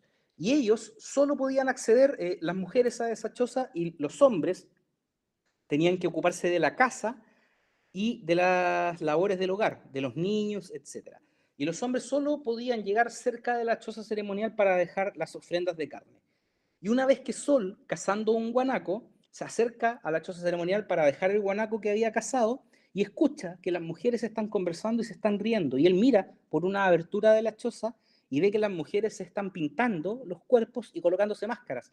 Y comentan y dicen que los hombres son tan ilusos al creer que los espíritus son reales y no darse cuenta que son ellas mismas que se están disfrazando. Entonces Sol corre rápidamente a donde están el campamento y les dice a los hombres que las mujeres los están engañando, que los espíritus no son reales, y toman sus armas, sus garrotes, y se dirigen a matar a las mujeres por este engaño. Entonces, en todo este proceso de matanza, Sol, que toma un garrote, quien él había descubierto, golpea a Luna, a la mujer, y cada vez que le da un golpe, ellos cuentan que toda la tierra se estremecía con una especie de temblor. Y para huir en el fogón que estaba dentro de la choza ceremonial, Luna se lanza al fogón escapando. Y Sol también se lanza al fogón persiguiéndola. Entonces Luna asciende al cielo transformándose en la luna y Sol asciende al cielo transformándose en el sol. Y Sol siempre va persiguiendo a Luna y nunca logra alcanzarla, y así se produce el día y la noche. Mediante esta narración mítica, legendaria, ellos explican el día y la noche. Y ellos dicen que cuando nosotros vemos cráteres en la Luna, con la luna llena, esas son las marcas que quedaron en el rostro de Luna, producto de los golpes que le daba Sol cuando descubrió la mentira. Entonces ellos dicen, los hombres mataron a todas esas mujeres, dejaron solo a las niñas que no conocían la ceremonia, y ellos decidieron ocultar esta ceremonia a las mujeres y ellos hacerse cargo de la ceremonia y engañar a las mujeres. Y así triunfa el patriarcado sobre el matriarcado. Y mediante este relato, ellos buscan justificar que los hombres en la sociedad Selknam estén en una posición superior frente a las mujeres y ellas no puedan acceder al conocimiento de la magia o de lo espiritual que existe dentro de la choza ceremonial. Entonces, en realidad, como les mencionaba, el conocimiento indígena va a estar permeado por lo mítico, por lo cosmogónico, por la tradición oral y por los distintos tipos de saberes, que no necesariamente tienen que estar ordenados ni ser cronológicos, e incluso muchas veces no es necesario que tengan una conexión entre sí. Y ahora, ¿recuerdan antes cuando veíamos el informe de los franciscanos? Ellos decían que los indígenas mapuches estaban en ciertas reducciones o en algunos lugares en los cuales se les evangelizaba, se refería a esto. Este es un informe de la Comisión de Verdad Histórica y Nuevo Trato de Chile con los pueblos indígenas, en el cual nos muestra la distribución de las comunidades mapuches a finales del siglo XIX y comienzos del XX. El mapa que estamos viendo, toda la parte blanca, lo amarillo es Argentina, toda la parte blanca era el límite que tenían los españoles con los mapuches, porque ahí firmaron parlamentos y ahí se establecieron los límites. Pero Chile comienza un proceso de ocupación que se llama ocupación de la Araucanía. Hace un par de 20 años aproximadamente se llama formalmente ocupación, porque hasta antes de eso se le llamaba pacificación de la Araucanía, porque era considerado que los indígenas eran unos bárbaros que era necesario civilizar. Entonces hubo muchas discusiones a nivel político sobre cómo trabajar este territorio, y lo que se decide es que el ejército ingrese, masacre a la mayor cantidad de gente posible, y los que sobrevivan tienen que ser llevados a estas reducciones que vemos acá, que están en color rosado, donde se van a entregar algunos títulos de merced y títulos de comisario que hoy en día están en lo que llamamos el conflicto mapuche, en procesos de recuperación territorial que les fueron usurpados en los siglos XIX y comienzos del siglo XX. Entonces, cuando hablamos de por qué hoy en día está coartado en general el conocimiento indígena o los saberes indígenas, o por qué en general hubo un tiempo, el que yo les comenté, en el que era sinónimo de vergüenza un apellido indígena o lo indígena. por cosas como esta. Esto es una editorial del diario El Mercurio de Valparaíso del año 1859, un diario que existe hasta el día de hoy y que es parte de una cadena nacional del Mercurio que sale en todas las ciudades de Chile, el diario más poderoso históricamente del país y que se mantiene vigente. La editorial dice lo siguiente: ¿cómo desconocer en efecto, después de 3 siglos de experiencia, que el indio araucano es irreductible por los medios pacíficos, por la bondad del trato o por la predicación? El araucano de hoy día es tan limitado, astuto, feroz y cobarde al mismo tiempo, ingrato y vengativo como su progenitor del tiempo de Ercilla. Ahí se refiere a los cronistas de Indias. Vive, come y bebe licor con exceso como antes. No han imitado ni inventado nada desde entonces, a excepción de la asimilación del caballo, que singularmente ha favorecido y desarrollado sus costumbres salvajes. Someter el territorio de Arauco o reducir a la obediencia a sus bárbaros moradores sería hacer triunfar la causa de la humanidad, extender el horizonte de nuestro porvenir industrial y político y llevar a cabo la más grande obra que hubiésemos podido acometer desde la época de nuestra emancipación. ¿Qué empresa más gloriosa, qué ocupación más digna para nuestro valiente ejército que la de estrechar y reducir a esos bárbaros en nombre de la civilización, afianzando para siempre la tranquilidad de nuestras provincias del sur y conquistando para el país esos ricos y vastos territorios? Entonces, mientras el Congreso y la presidencia y todo lo que existía en los albores de la segunda mitad del siglo XIX discutía cómo acceder a esos territorios, la editorial de uno de los periódicos más importantes de la época manifestaba abiertamente voces de exterminio. Y eso no nos debería extrañar, porque nosotros decíamos tal vez, bueno, si miramos la historia del siglo XIX, es una lógica común pensar en esa época que lo que había que hacer era civilizar, evangelizar o incluso exterminar a los indígenas. ¿Y qué es lo que hace el Estado? Bueno, el Estado entra obviamente acá en Chile mediante un proceso avasallador muy complejo militarmente y en el cual exterminan a la población mapuche, y en los territorios más del sur, en Tierra del Fuego, el otro caso de los Selknam, es que allá se cazaban seres humanos por dinero, porque los estancieros llegan a Tierra del Fuego en búsqueda de oro. Como no había mucho oro, introducen la oveja. ¿Y qué es lo que hacen? Los Selknam vivían del guanaco y el guanaco empieza a desaparecer por la oveja, y los Selknam comienzan a cazar ovejas y los estancieros comienzan a pagar media libra esterlina para que se case a los Selknam, y traen cazadores europeos que comienzan a asesinarlos. Y como al principio pagaban, la forma de probar que estaban muertos era presentando las orejas, cortarle una oreja, pero después veían a algunos Selknam sin una oreja, entonces decían, nos los están matando. Después lo que hacen, y está ampliamente documentado, era cortarle los testículos y presentarlos en una estancia, y con eso pagaban media libra esterlina. Pero nosotros podemos decir, tal vez esto es una locura del tiempo y de la época, pero bueno, ahora se está hablando, el día 14 de este mes se conmemoran 6 años del asesinato de Camilo Catrillanca, un joven mapuche que vivía en la zona sur de Chile y que fue asesinado durante el gobierno del expresidente Sebastián Piñera, que fue defendido el accionar de la policía en Chile fue defendido por el Ministerio del Interior, fue defendido por un senador de la República, que además mintieron diciendo que habían tenido información de enfrentamiento y que Carabineros se había defendido, lo cual fue falso, y fue asesinado por un disparo en la cabeza por la espalda, mientras él estaba arriba de un tractor en la zona donde vivía.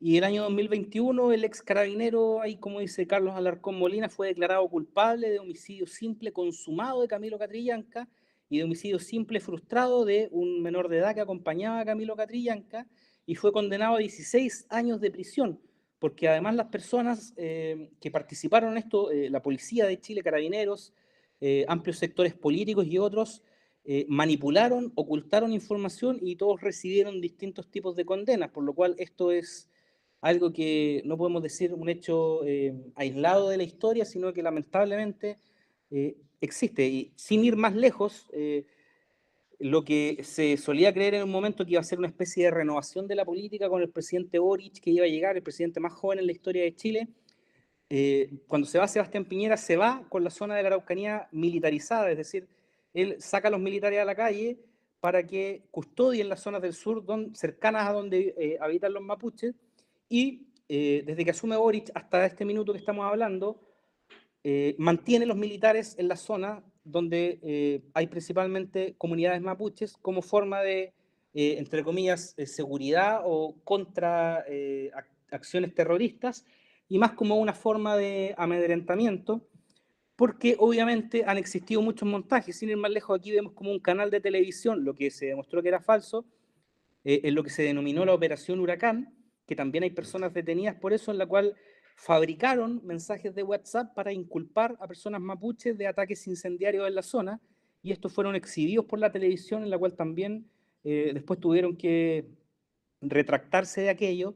Y es tanto hoy en día el problema a lo que se llama el conflicto mapuche, yo digo muy entre comillas, porque en realidad hay una especie de fabricar un conflicto acá, que es tanto que en los establecimientos educacionales se les enseña a los niños, miren lo que estamos viendo en una imagen, una representación el año 2017 en el que unos niños se disfrazan de la policía uniformada de Chile y otros niños se disfrazan de mapuche y simulan un enfrentamiento. O sea, estamos tan mal en realidad que se presenta como bueno lo malo. Y obviamente, para ir finalizando, los Selknam que vimos anteriormente del sur de Chile fueron llevados como exposiciones a los que eran los zoológicos humanos, obviamente porque se les consideraba ni siquiera humanos, fueron llevados a la Exposición Universal de París por parte de Argentina, por el empresario Maurice Maitre en 1889. Aquí vemos en Chile cómo en la misión salesiana de Isla Dawson, frente al estrecho de Magallanes, el Estado les concedió una porción territorial para que se instalaran y evangelizaran y sacaran a los indígenas de Tierra del Fuego. E incluso aquí vemos como el presidente Errázuriz Echaurren visita la isla y vemos como los Selknam ya no están vestidos con esas pieles de guanaco que los caracterizaban. Los vemos vestidos con unos sombreros, con una ropa occidental, de una manera muy distinta, y ellos son sometidos acá a condiciones similares a las de un campo de concentración porque no pueden salir de este lugar, están sometidos a trabajos forzados, pierden su identidad cultural, sus conocimientos y sus saberes, por lo cual toda la tradición de lo que ellos solían enseñar a cómo elaborar un arco a partir de un tendón de guanaco desaparece porque comienzan a trabajar en un aserradero que tienen los salesianos y los llevan a vender la madera a Punta Arenas para poder sustentar la misión. Peor aún, cuando yo les traigo un último extracto de un diario sobre los Selknam en Punta Arenas, en el sur de Chile, 1895, en el relato en el cual los salesianos se llevaban un grupo de indígenas hacia la misión de la isla Dawson. El gobernador de la época, que era un héroe de la Guerra del Pacífico, vamos a ser muy flexibles con el concepto de héroe y también con el de Guerra del Pacífico, dice lo siguiente, el diario: el gobernador Señoret no pudo sufrir que así escapasen los indios a las cacerías que de ellos se hacen, y mandó al escampavía Huemul de la Armada Nacional para arrebatar los indios a la caridad de los salesianos y traerlos a Punta Arenas. En efecto, el 3 de agosto último desembarcaban en Punta Arenas. Una muchedumbre numerosa acudió al muelle para ver el desembarco de ese cargamento humano, y los indios, hombres, mujeres y niños en estado de absoluta desnudez, casi todos, atravesaron las calles de la ciudad entre el escándalo de la gente decente y la turba de pilletes y mujerzuelas que se burlaban de su sencilla impudencia, porque estaban desnudos. Frente a la casa de la gobernación, el señor Señoret, como un soberano asiático que recibe a una banda de esclavos, contempló satisfecho a sus indios en cueros. ¿Qué iba a hacer Señoret con sus 160 esclavos? Nombró una comisión compuesta de los señores Barra, jefe de policía, Ramírez Silva, cuñado del gobernador, Gede y Stoenbach, para que procedieran a hacer el reparto de niños fueguinos entre los partidarios y amigos de la autoridad, arrancándolos a viva fuerza de los brazos de sus madres. En los días 7, 8 y 9 de agosto se llevó a cabo el doloroso y salvaje espectáculo que en Punta Arenas se ha llamado remate de indios, en medio de las escenas más desgarradoras que he visto o espero ver en mi vida, dice el periodista.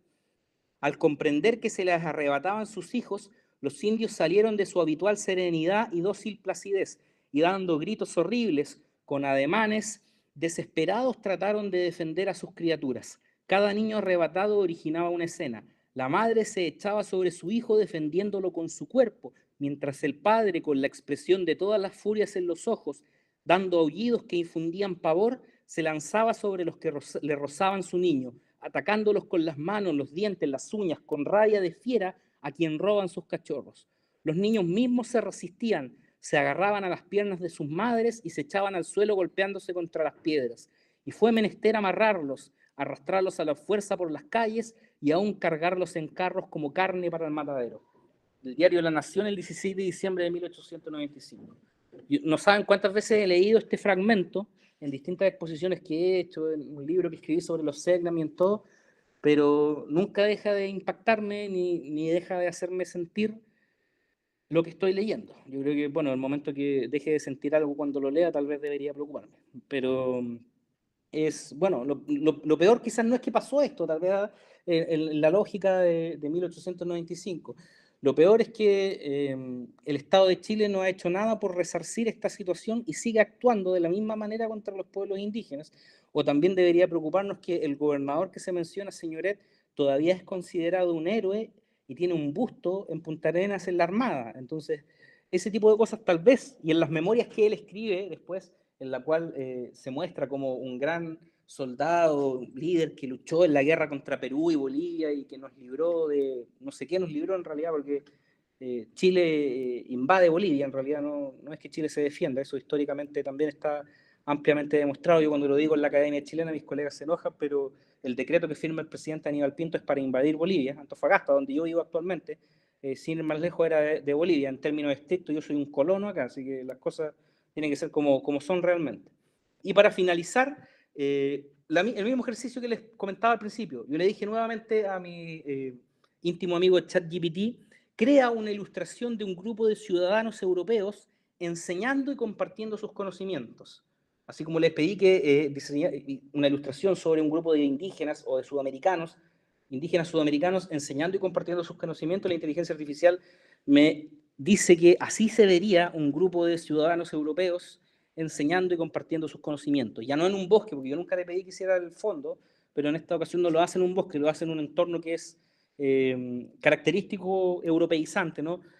Ya están con libros, ¿eh? Los indígenas estaban con plumas, con una vestimenta típica, con ese chamal que mencionaban antes algunos documentos que veíamos de los franciscanos, con una vestimenta típica europea, incluso aparecen sonrientes algunos, ¿eh? Distintos a cómo se veía antes.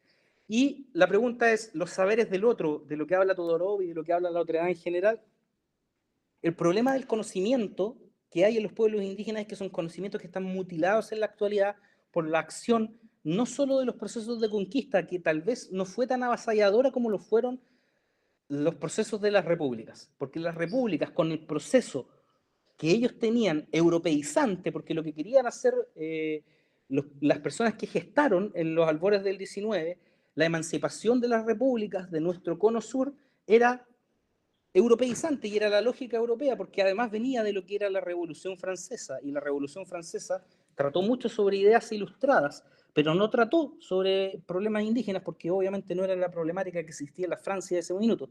Entonces, bajo esa misma lógica, lo indígena era sinónimo de retraso, porque que los indígenas vivieran en comunidades cazando, recolectando de la agricultura y que cultivaran solo lo que necesitaban, no era compatible con la lógica que ya existía en los procesos emancipatorios, que era principalmente el proceso de acumulación. Y no quiero caer en una lectura ni de Marx, ni de Engels, ni nada, pero el problema radica en eso, porque lo que ocurre con la ocupación de la Araucanía es quitar los territorios a los mapuches para entregarlos a nacionales o a extranjeros que vienen de Alemania, de Italia o de otros lugares, para que les saquen un mejor provecho económico, porque consideraban que los mapuches, que estaban metidos mucho en el guillatún y en otras actividades y cazaban cuando necesitaban o plantaban cuando necesitaban, era insuficiente y había que sacar un provecho constante de esas tierras. ¿Y qué pasa hoy en día con todas esas tierras? Bueno, hoy en día todos esos territorios están en manos de empresas forestales que han secado las napas subterráneas, que han secado los ríos, y por eso nosotros todos los veranos, que para nosotros es enero y febrero, solamente esperen un tiempo, en enero entren a ver noticias sobre Chile.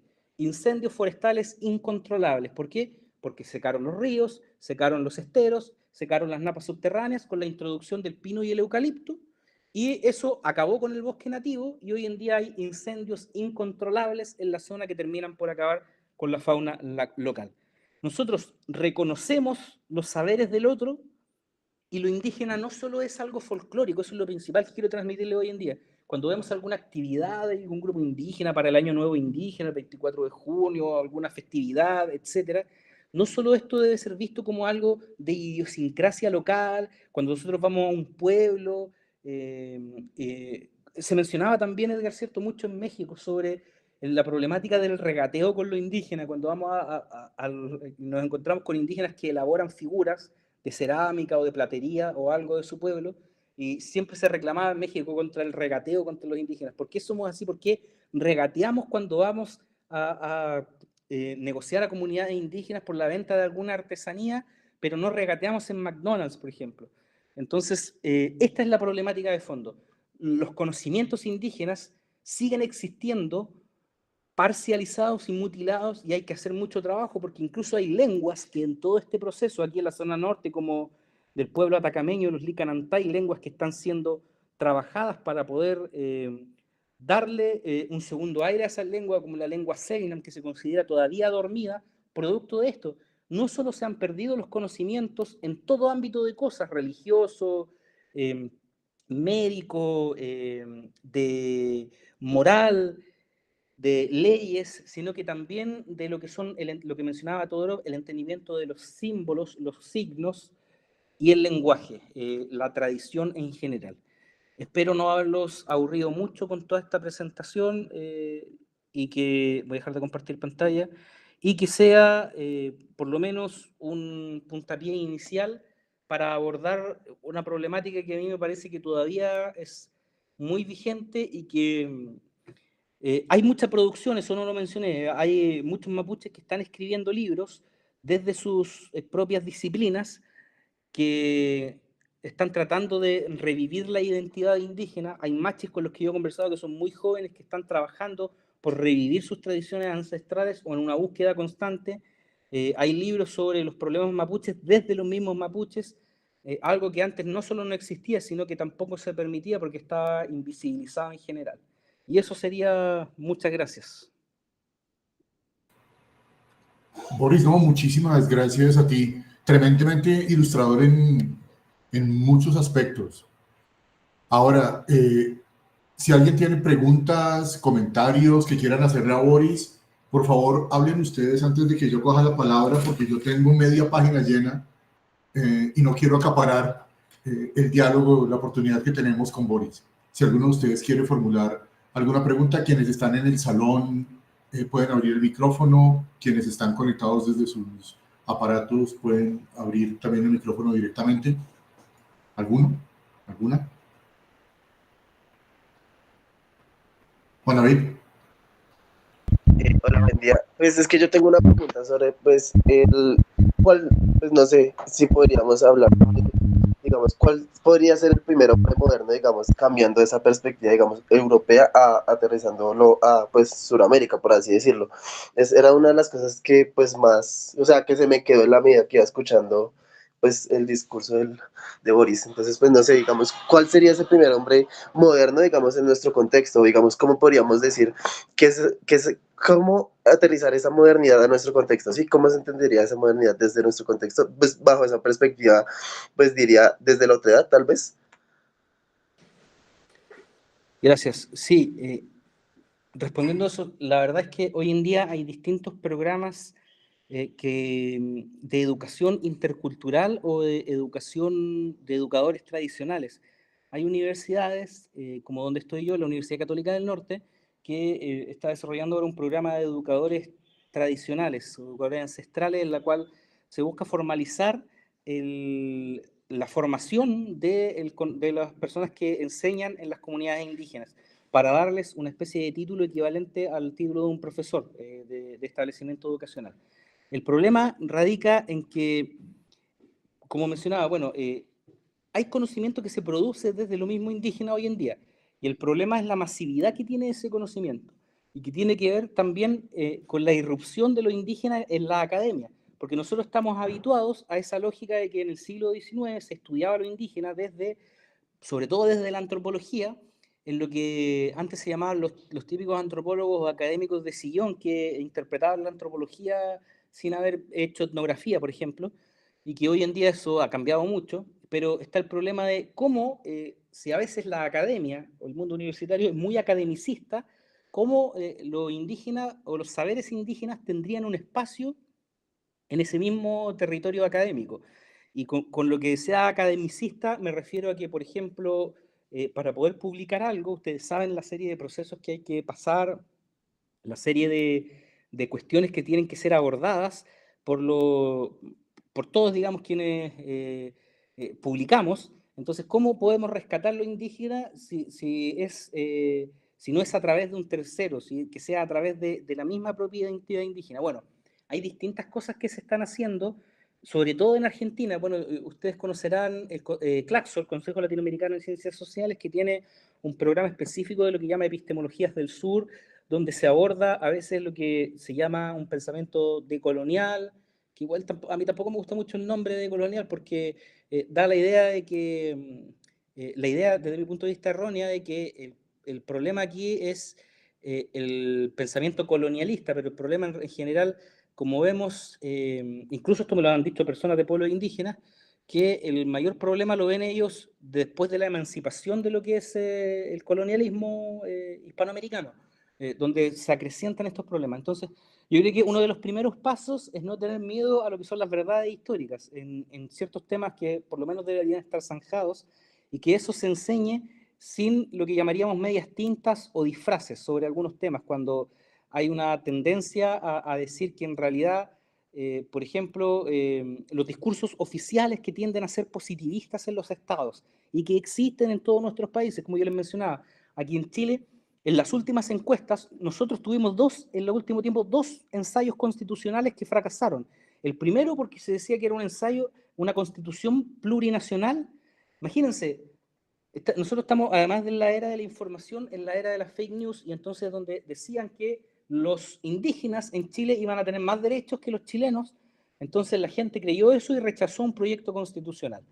Y lo único que se buscaba era en realidad que los indígenas fueran considerados al mismo nivel que el resto de las personas y que tuvieran un sistema de justicia, que también se iba a ver por la Corte Suprema, muy similar a como ocurre, por ejemplo, en algunos lugares de Oceanía, para temas que fueran de carácter vecinal o temas que tuvieran que ver con sus identidades indígenas particulares, y que no se fallara, por ejemplo, sin conocer en los fallos de los tribunales, sin conocer esas propias identidades e idiosincrasias locales. Entonces implica un cambio en el reconocimiento del otro, un cambio también a nivel educativo, a nivel histórico, a nivel legislativo, pero también de reparación histórica, porque cuando hay acontecimientos que todavía no se reconocen y no se han tratado de reparar, es muy difícil que se pueda hacer algo. Hoy en día el Ministerio del Interior en Chile, que es el ministerio que ordena el actuar de las policías, es el mismo ministerio que tiene el mandato de llevar el diálogo con las comunidades mapuches que están pidiendo recuperación territorial. Entonces, ¿cómo el mismo ministerio que ordena a la policía dónde actuar con la fuerza es el mismo ministerio que dice, bueno, dialoguemos hasta donde yo digo, porque si no me gusta el diálogo, también tengo la opción de poder enviar a las policías, porque soy el mismo ministerio que maneja la fuerza? Entonces, es complejo todo ese tema e implica un trabajo conjunto principalmente.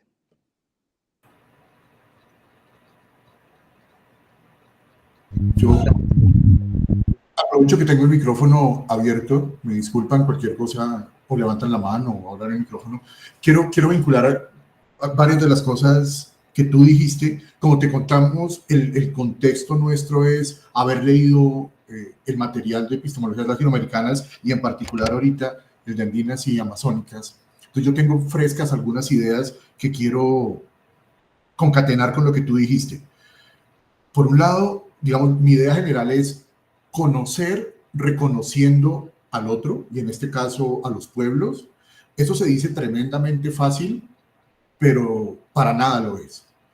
Incluso uno de los ejemplos que mencionas, lo primero es que dijiste, por ejemplo, el Año Nuevo indígena, yo soy colombiano y me suena tan ajeno que alguien sepa cuál es el Año Nuevo de algún pueblo. Ustedes por lo menos lo tienen.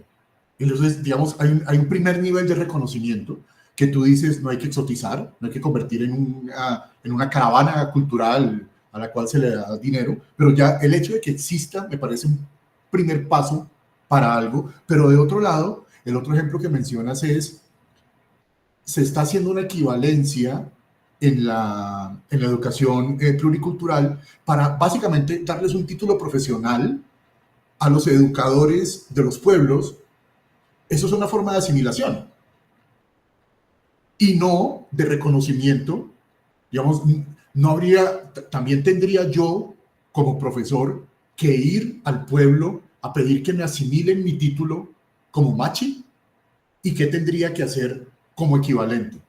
En ese contexto, tu ejemplo, el que nos cuentas del viaje al machitón personal, a mí me pareció ir a un laboratorio clínico. O sea, la historia que tú narras, y pues obviamente recontextualizada, cuando yo voy al laboratorio clínico, a mí me piden que mande la muestra de orina en un recipiente particular, tengo que llevarla en unas condiciones particulares, digamos, no tiene que haber sol, pero tiene que ser la primera muestra del día, y luego, por medio de algo que pasa y yo no conozco, me dan de tomar alguna cosa que llaman medicamento, que produce en mí algunos efectos que se supone que me van a ayudar a quitar lo que ellos vieron ahí. Entonces, el paralelo me parece interesante, y hay uno de los textos que leímos, el de Barrett, en el que habla de las narraciones como técnicas y el camino a lo desconocido. Me explico en el contexto del autor, y dice, tú mencionabas los EPU, estos cuentos con características de leyenda. Él menciona perdón, no, los ANET, que es el equivalente, pero para los pueblos ecuatorianos, y él dice, ahí ellos mencionan al Coancoan o a los Coancoan como una criatura que puede existir o no. Claro, yo puedo ir y decir, eso es un mito, y estos pobres señores que no conocen creen en mitos, pero lo interesante del autor es que él dice, no, yo los voy a pensar como una técnica que incluye desconocimiento. Ellos van de cacería con sus anuán, los van repitiendo, cazan y saben que si no lo repiten bien, la cacería no va a ser exitosa. Y él se compara con su uso de la estadística como etnógrafo.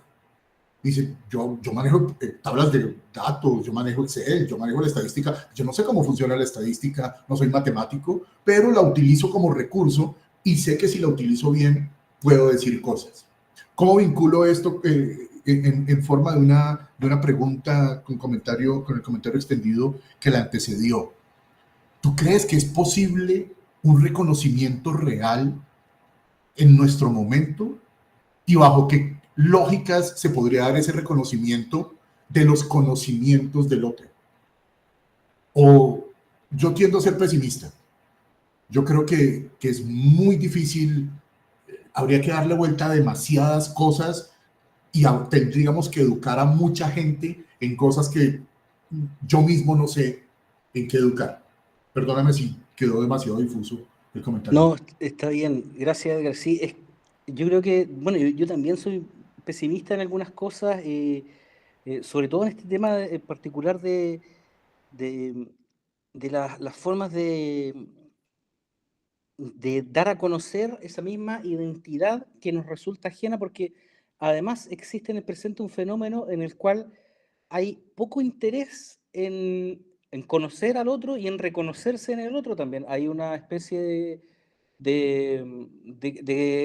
yo lo veo a veces también en el ámbito universitario, conversando, bueno, con otros colegas también, donde los intereses también hoy en día han variado mucho hacia lo que es lo individual y sobre todo alcanzar el éxito, y cuando el éxito hoy en día se mide como un éxito económico. Para empezar, el éxito es sinónimo de éxito económico y además está la idea de que ese éxito tiene que ser lo más rápido posible y que todo medio, al parecer, es válido para alcanzar ese éxito.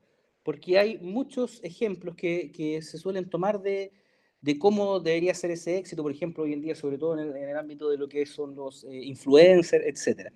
Entonces, en ese mismo aspecto, es muy poco, por ejemplo, lo que se habla respecto a nuestras propias identidades y a la construcción de nuestras identidades. En el otro texto que entiendo que ustedes trabajaron, que es de Rodolfo Kusch, el pensador argentino, que aborda el pensamiento indígena y popular y todo eso, él dice que no se trata de desconocer, por ejemplo, las filosofías o los pensamientos que surgieron en Europa y que han sido grandes pensamientos para el desarrollo de la humanidad, sino de decir que también en América, y en América Latina particularmente, existieron y existen formas de pensamiento también complejas y saberes y filosofías, pero que lamentablemente muchas veces fueron omitidos de alguna manera. Y el problema de esa omisión está en todo lo que estábamos viendo, en la problemática de ocultar por mucho tiempo lo indígena, de que no se reconozca esto como tal y de cómo estos saberes se han considerado en cierta medida insignificantes. Lo que mencionabas tú, por ejemplo, respecto a la equivalencia entre lo que era un machi y cuando uno va a un médico con una muestra, efectivamente, de hecho yo he conversado con mucha gente de las zonas rurales que tienen que viajar mucho para poder ir a un control con un médico, porque están muy alejados de la ciudad y les queda más cerca ir donde un machi, que ellos le llaman médico, y van y ellos no visitan un médico, o sea, alguien que haya estudiado medicina en una universidad hace, no sé, más de 15 años que no ven un médico porque se tratan con un machi porque les queda más cerca, les da una solución de un tratamiento que es más económico, con hierbas que pueden encontrar en el bosque y no necesitan ir a comprar una medicina a una farmacia, algo que no conoce, y también lo mismo, toman, como dices tú, algo que tómese esto sin saber lo que es, bueno, supongo que me hará bien porque la persona que me lo da tiene el conocimiento, de alguna manera, de que esto me va a curar, me va a sanar de lo que, el padecimiento que tengo.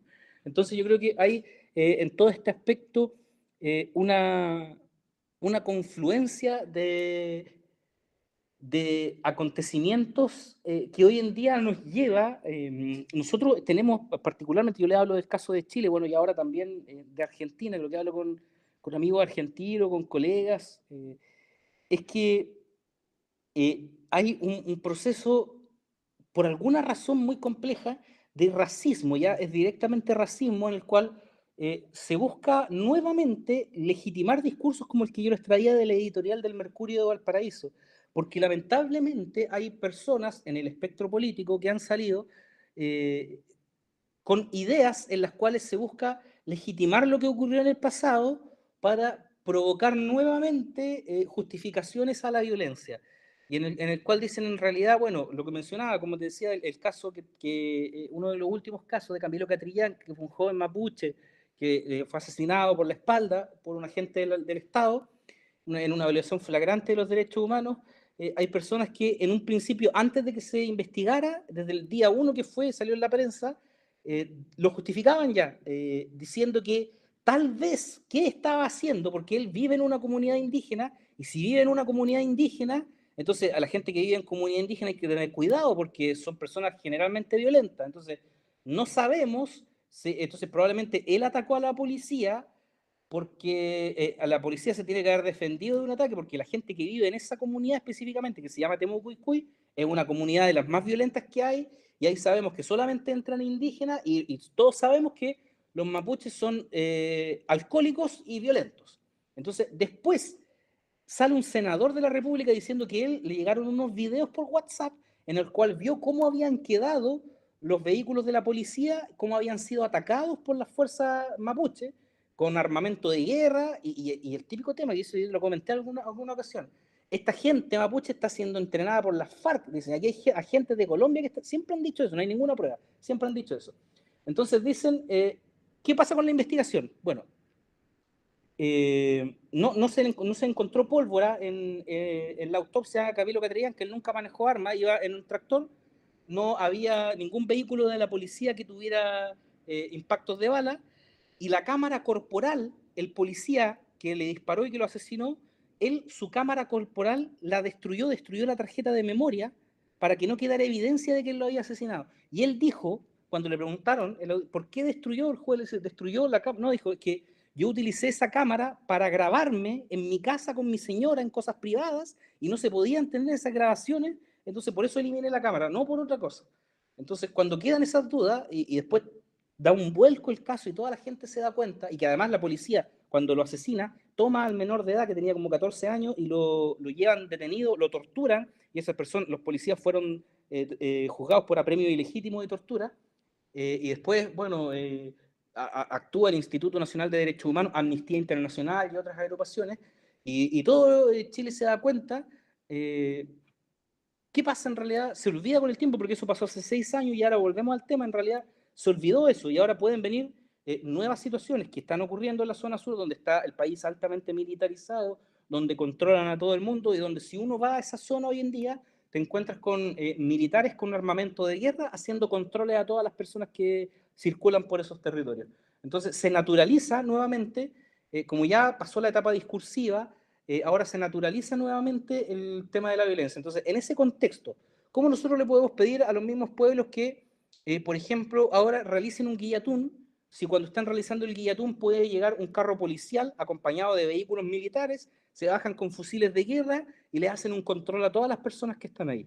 Entonces, eso nuevamente viene a modificar esas mismas prácticas que ellos vienen realizando desde antes de que llegaran los españoles, y cómo nosotros, el resto de los mortales, en definitiva, en el país, podemos hacer algo por enseñar esto que está ocurriendo, explicarlo, y más allá de teorizar, dar a conocer que no puede ser correcto que se viva de esa manera, en realidad. Y también de las verdades históricas, lo que mencionaba antes sobre los procesos de conquista que no fueron prácticamente, al parecer, de los españoles en esa zona, sino que más de los procesos emancipatorios de la República, es decir, ya con democracia se actuó de maneras no democráticas. Ese es el tema, yo creo, más de fondo que debería incluso generarnos una gran preocupación en el presente, porque al parecer en todos nuestros países la violencia es la violencia estatal y la violencia política y la violencia militar y paramilitar es una constante en nuestros países. Es como que nuestras identidades se forjaron en base a eso. Y en mi caso, yo lo veo con mis padres o mis abuelos que vivieron la dictadura de Pinochet y que ellos, para ellos, cuando vinieron las protestas masivas en Chile en 2019, era muy complejo porque Sebastián Piñera militarizó inmediatamente y generó toques de queda, igual que lo hizo Pinochet. Entonces, para ellos era muy trágico ver que no se podía salir después de las 8 porque había patrullas de los militares afuera, igual que en los tiempos de Pinochet, cuando uno salía te llevaban a una patrulla y después no aparecían nunca más, o aparecías en el océano con un riel de tren en el cuello. Entonces, al parecer todas nuestras identidades actuales de alguna manera fueron coartadas, las indígenas, las nuestras, por agentes del Estado, por agentes de todo tipo, en mayor o menor medida y en distintos momentos de la historia. Y el problema es ese, el problema es la amenaza constante de que esto ocurra o vuelva a ocurrir, siga ocurriendo. Ese yo creo que es la mayor problemática. Boris, gracias. Además, siempre me recuerdas, uno, que eres conocedor del tema, dos, que son asuntos que te tocan y que nos invitas a que nos toquen a todos, a que los mantengamos vivos, y sobre todo este recuerdo que la historia no es algo que está archivado, sino la historia es esto que está pasando, que nos permite leer, pero de la que necesitamos también leer el registro para comprender. Boris, muchísimas gracias por haberte tenido en el espacio, por habernos acompañado. Ha sido un placer. Seguramente nos encontraremos en otros espacios. Yo mismo procuraré que así suceda. Eres muy gentil, muchísimas gracias. Muchas gracias por la invitación y muchas gracias a todos por escucharme. Ahí estamos en contacto. Chao, chao.